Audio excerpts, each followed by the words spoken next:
Hola amigos, en el vídeo de hoy vamos a dar respuesta a una pregunta que sin duda alguna ha despertado siempre la curiosidad o el interés intenso del ser humano a través de toda la historia, especialmente la persona devota, observante, religiosa, que no puede comprender por qué ocurren injusticias en el mundo a las personas que son buenas.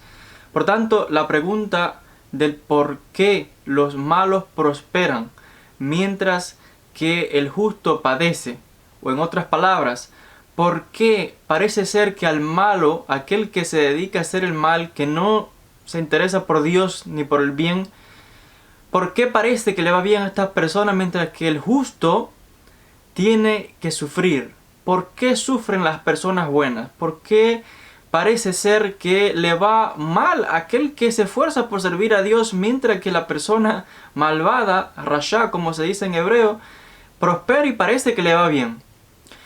Y esta pregunta, que en toda religión estoy seguro que se ha planteado y el ser humano pues se pregunta y está en conexión con el sufrimiento que vemos en el mundo. Yo, para responder esta pregunta, tendría que hacer un cambio aquí. Porque la gente normalmente dice, bueno, ¿por qué los justos, por qué los buenos les pasan cosas malas? Y los malos les va bien. Bueno, tengo que decir que yo he visto también a muchísimos buenos que le va bien. Y a muchísimos malos que le va mal. Entonces, la pregunta de por qué los buenos le va mal no es correcta. Esa pregunta hay que reestructurarla y decir que no se puede generalizar. A muchos buenos le va bien y a muchos malos le va mal. Ahora hay buenos que le va mal y hay malos que le va bien. O sea que aquí hay mezclado. Pero no se puede generalizar de un solo lado. Ahora, aún así, ¿por qué parece ser que el siervo de Dios que se esfuerza le vienen problemas en la vida, dificultades, y vemos que los ricos son más ricos y los pobres son más pobres? Vuelvo a cambiar la pregunta y enfocar y decir, la persona debería, en vez de hacer esa pregunta, debería más bien preguntar, ¿por qué me va mal a mí cuando a tal persona que yo conozco en la vida o he visto, quien sea, a alguien más, parece que le va bien? Entonces hay que individualizar la pregunta, porque normalmente aquella persona que se pregunta esto es porque algo le está pasando en su vida. Está atravesando por una situación y dice, ¿por qué a mí, Dios mío? ¿Por qué me va mal? ¿Por qué me ocurre esta desgracia? ¿Por qué no tengo trabajo? ¿Por qué no tengo dinero? ¿Por qué me va mal en el matrimonio? ¿O por qué tal enfermedad? Etcétera, etcétera. Entonces, había que reestructurar la pregunta y decir, ¿por qué me va mal a mí? Y entonces, esto ya vendría a ser un análisis individual de la vida de esa persona que se esfuerza por servir a Dios y por qué le está yendo mal y por qué parece ser que aquel que no se esfuerza, quizás usted piense que no se esfuerza como usted, le va mejor. Entonces es un aspecto de introspección que la persona tiene que buscar y escudriñar en su vida qué ha hecho para que le hayan sobrevenido esas desgracias, esos problemas. Esto fue lo que le sucedió a Job. Recordemos en el texto del libro de Job. Job, que dice el relato, era un hombre justo y sin tacha, un siervo de Dios, temeroso de Dios, apartado del mal, dice el texto. ¿Y por qué le venían aquellas calamidades? ¿Por qué le venían aquellas desgracias? Si era tan justo como dice el texto. El asunto es que el ser humano viene a este mundo con su vida predeterminada. Y aquel que se esfuerza por hacer el bien y que dice, yo soy siervo de Dios, yo me esfuerzo por hacer la voluntad de Dios, la pregunta es, ¿se demuestra esto?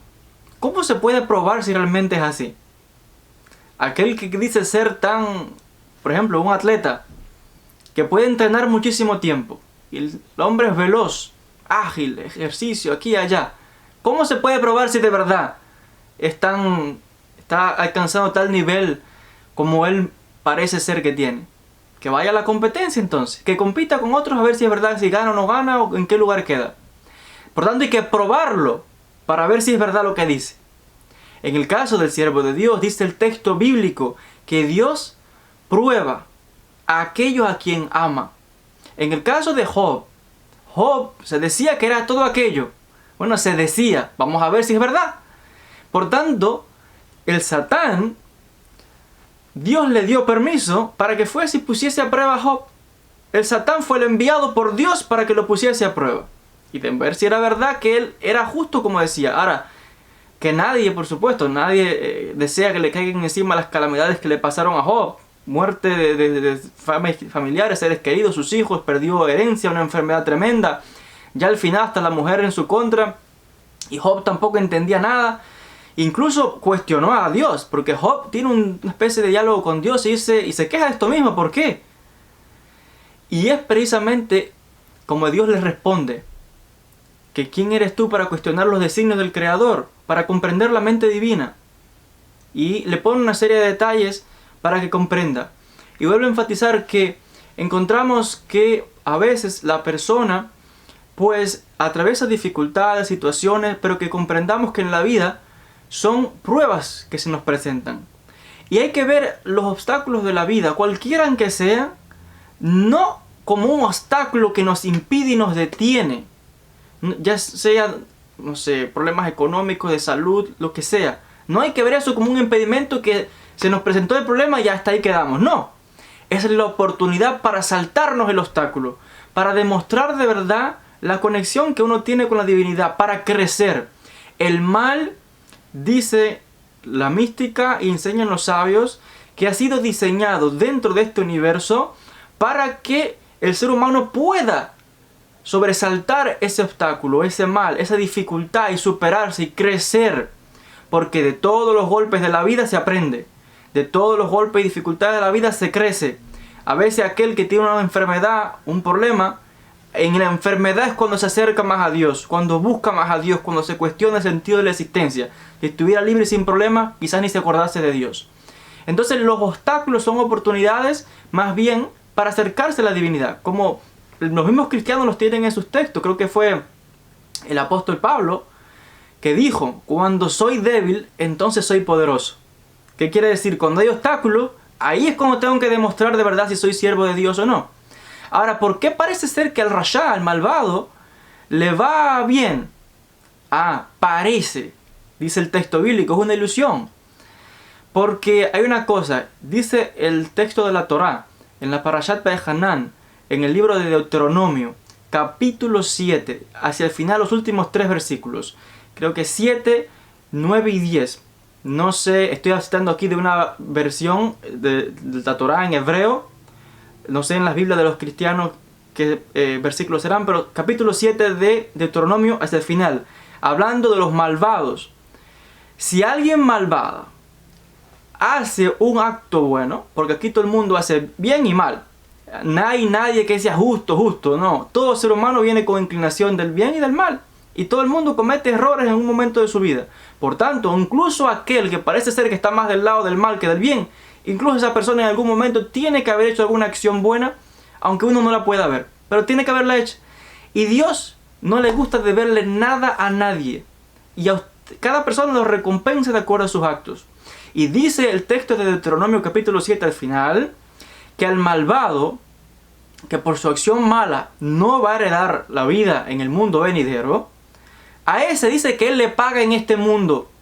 Y por eso parece ser que a veces que ve gente que tiene riqueza y que prosperidad y abundancia, alguna acción buena habrán hecho, dice el texto, que Dios le paga en este mundo, le paga en su cara, dice, porque no le gusta deberle nada a nadie, pero la vida en el otro mundo no la va a heredar. Por eso es que a veces el malvado parece que prospera, porque algo ha hecho, se le ha recompensado. Ahí tienes, hiciste una acción buena, vale, ahí tienes tu pago. Pero hasta ahí, es una ilusión, porque en la otra vida tal vez no la herede la otra vida. Ahora, hay gente también que hace el mal y se arrepiente después. Y hay gente que parece que hace el bien todo el tiempo, y también le va bien, y puede ser que también que le vaya mal. Por lo tanto, son casos individuales de cada persona. Así que cuidado con generalizar, porque nosotros no somos Dios para juzgar a nadie, quién es bueno ni quién es malo. Todo ser humano, aún hasta aquel que se vea el más santo de los santos, todo ser humano nace con 2 tendencias. Una buena hacia el bien y una hacia el mal. Y en algún momento de su vida se equivoca, comete errores, comete pecados. No hay, dice el texto bíblico, no hay ni uno justo que no cometa error. Por tanto, en cuanto a esto de por qué sufre el bueno, por qué el malo le va bien, estamos viendo aquí cuál es el contexto en general. Aparte, encontramos incluso que tampoco es malo que uno cuestione esto y que cuestione a Dios y que cuestione su vida. Encontramos ejemplos no solamente en el caso de Job, tenemos también el caso de Baruch, el secretario del profeta Jeremías, que también en algún momento parece que andaba como desviándose y empezó a buscar ahí tras riquezas y engrandecimiento y fama porque vio que a la otra gente le iba bien. Y él, que era el siervo del profeta Jeremías, qué siervo más sufrido que Jeremías, que lo lanzaron hasta un pozo. Tenemos el caso también del salmista Asaf, que dice el salmista Asaf le reclamó a Dios y le dijo: ¿hasta cuándo? ¿Qué es esto? ¿Por qué tengo que yo padecer y mira el malvado cómo le va bien? Y Dios le dijo: cuidado, no te estés confundiendo, tú no sabes cómo yo manejo el universo. Y le hizo entender que se enfocase en su vida, en su servicio a Dios. Como dice, entré al santo templo de Dios y allí encontró pues respuesta a su alma. Por tanto, es un trabajo de introspección personal. Y en vez de decir y generalizar la pregunta ¿por qué sufre el bueno? ¿Y por qué no? ¿Por qué me va mal a mí? ¿Qué estoy haciendo mal yo? ¿Y qué puedo hacer para cambiar y para mejorar para que me vaya bien? Dicen los sabios que aquel que quiere recibir algo tiene que tener un mérito. La gente quiere bendición y abundancia y cosas buenas. Ahora la pregunta, ¿tiene mérito la persona para recibir cosas? ¿O es que espera que Dios le dé así como así?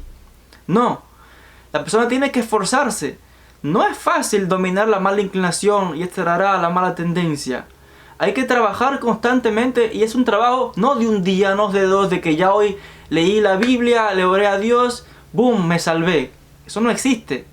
La persona es un trabajo constante desde que nace hasta que muere, de rectificación total. Y muchas veces, explican los cabalistas, el alma tiene que regresar en Gilgulim, reencarnación, para poder corregir aspectos que le faltaron. Hay gente que, no sé, en esta vida pueden ser muy generosas, muy bondadosas, hacen el bien. Pero puede ser que el tío tenga un carácter, se ingenie y se violento y qué sé yo. Bueno, tiene acciones, cualidades buenas y tiene que trabajar también en su genio, en su mal carácter. Entonces, si en una vida pues hizo acciones de bien, será recompensado, pero probablemente tenga que regresar en otra ocasión, señores cabalistas, para rectificar también esto. Y así es un proceso de, digamos que perfeccionamiento, hasta que alcance el nivel más elevado. Porque es en este mundo, no después que la persona dejó este mundo y ya su alma salió y, como dicen, después de la muerte física en esta vida. No, la rectificación se logra aquí. Esto lo dice el texto claramente del Eclesiastés. Después que la persona, el alma ha salido y regresó a su creador, dice, allí ya no hay más trabajo, ni pensamiento, ni formación, ni más nada, porque el trabajo era aquí. Ya no se puede cambiar nada. Lo que la persona tiene que ser la rectificación en este mundo. Por tanto, también encontramos que vuelvo a enfatizar, hay que tener un enfoque de qué es el mal, para comprender entonces la situación que observamos en el mundo, para comprender cómo está diseñado el universo. El mal ha sido establecido también por Dios como medio de conocimiento, crecimiento, porque del mal, hasta del mal se aprende. Del sufrimiento se aprende, de las desgracias, de los problemas, de los embates, y todo es para bien, para crecer. Ahora, no es fácil ni sencillo, porque alguien que está sufriendo un problema, una dificultad, como vemos hoy mismo en el mundo, las dificultades con el coronavirus y demás, no es nada de qué alegrarse. La gente que sufre, por supuesto, y muere, pero a veces el ser humano lamentablemente tiene que aprender por las malas. Dicen los sabios, uno aprende por dos caminos, el camino del amor y el camino del temor. El camino del amor, donde todo le va muy bien y que le consiente y que como que Dios le da todo, la gente a veces no aprecia esto. Y hay veces entonces que tiene que aprender por el camino del temor, y por ahí se aprende más rápido y se llega más rápido a la divinidad. El camino del temor es el camino donde a veces vienen las desgracias, las enfermedades, los problemas, y ahí es cuando tiene que demostrar a la persona si de verdad cree en Dios, si de verdad es creyente, si de verdad confía, si tiene emuná. Ah, tú dices, pruébalo, vamos a ver si es verdad. Y ahí es cuando el Satán viene y ataca a la persona. Pero no lo está haciendo porque no, sino es para probar, para que la persona crezca. Cuando alguien ha superado un obstáculo, lo ha superado ya para siempre. y ha aprendido la lección. Por tanto, en el caso hoy vemos la pandemia que hay en el mundo. ¿Y qué hemos aprendido de la pandemia? Que estamos todos conectados. Que alguien en China, algo que empezó en China, mira, ha llegado a todos los rincones del mundo. ¿Estamos conectados, sí o no? Entonces, lo que una persona haga en un lado del mundo me puede afectar a mí aquí, en América o donde quiera que esté. Y ahora la gente se esfuerza más bien y pone esfuerzo por solidaridad y hermandad y acercamiento. Pero tuvo que venir una desgracia, un problema, una aflicción, la muerte a través de una pandemia y problemas para enseñarnos esto. Entonces vemos que el mal se manifestó, pero cuidado. ¿Por qué se manifestó? Para una lección grande que está aprendiendo la humanidad en estos momentos. Una oportunidad también de acercarse al Creador, pero lamentablemente tuvo que ser por las malas en vez de la gente aprender por las buenas. Entonces a veces uno no comprende toda la estructura del universo y cómo funciona todo, pero que sepamos que todo en la vida está diseñado y organizado por Dios para el crecimiento y la elevación del alma hacia los mundos superiores, hacia un conocimiento superior. Si no queremos atravesar por estas desgracias y problemas, aunque todo el mundo tiene que atravesar por problemas y dificultades en la vida, está así escrito, así va a suceder, y así ha sucedido siempre.